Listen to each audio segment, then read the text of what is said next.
Good evening students. आज हम कविता करेंगे दीवानों की हस्ती। आज दीवानों की हस्ती। दीवानों की हस्ती कविता के कवि हैं भगवती चरण वर्मा। उनका जन्म 30 अगस्त 1903 में उत्तर प्रदेश के उन्नाव जिले में हुआ था और उनकी मृत्यु सन 1981 में हुई थी। कवि भगवती चरण वर्मा ने दीवानों की हस्ती कविता के माध्यम से स्वतंत्रता सेनानियों के अस्तित्व के बारे में बताया है। हस्ती का अर्थ होता है अस्तित्व और दीवाने स्वतंत्रता सेनानी। प्रसंग करेंगे। प्रस्तुत पद्यांश हमारी हिंदी की पाठ्य पुस्तक वसंत भाग 3 में संकलित दीवानों की हस्ती नामक कविता से लिया गया है। इसके कवि भगवती चरण वर्मा जी हैं। प्रस्तुत पंक्तियों के माध्यम से कवि ने स्वतंत्रता सेनानियों के व्यवहार तथा उनकी मनोदशा अर्थात मन की दशा का वर्णन किया है। सबसे पहले हमारा पहला पैरा है, देखिए। हम दीवानों की क्या हस्ती है, आज यहाँ कल वहाँ चले। प्रस्तुत पंक्तियों के माध्यम से कवि ने बताया है कि हम स्वतंत्रता सेनानियों का क्या अस्तित्व है, हमारी क्या औकात है। हम आज यहाँ हैं तो कल किसी दूसरे स्थान पर होंगे, अर्थात हमारा आना जाना लगा रहता है। मस्ती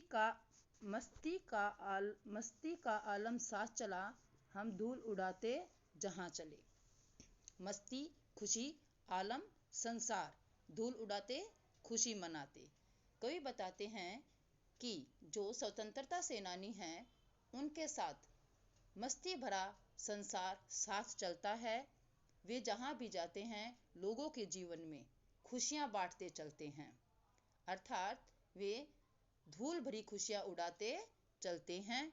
उनका काम लोगों के जीवन में खुशियाँ भरना है। सेकंड पैरा हमारा, आए बनकर उल्लास अभी, आंसू बनकर बह चले। कवि प्रस्तुत पंक्तियों के माध्यम से बताना चाहते हैं कि स्वतंत्रता सेनानियों के आने से लोगों के जीवन में उल्लास अर्थात खुशियां भर जाती हैं।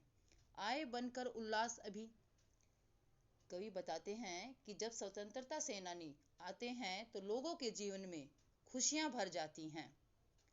आंसू बनकर बह चले अभी, और जब उनके जाने का समय होता है तो लोग दुखी हो जाते हैं अर्थात उदास हो जाते हैं। सब कहते ही रह गए अरे, तुम कैसे आए कहाँ चले।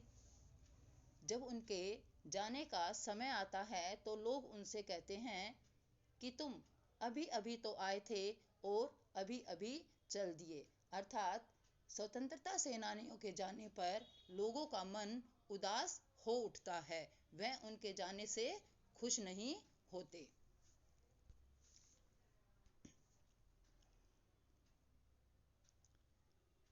किस ओर चले यह मत पूछो, चलना है बस इसलिए चले।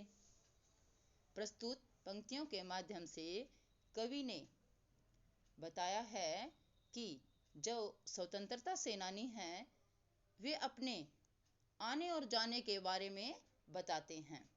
वे कहते हैं किस ओर चले यह मत पूछो। वे कहते हैं कि हमसे मत पूछो हम कहाँ जा रहे हैं, चलना है बस इसलिए चले। हमारा लक्ष्य निरंतर चलते रहना है, अर्थात हमें निरंतर चलकर अपने लक्ष्य की प्राप्ति करनी है, अर्थात हमें लोगों के जीवन में खुशियाँ बांटनी है, लोगों के जीवन में सुख ही सुख भरने हैं।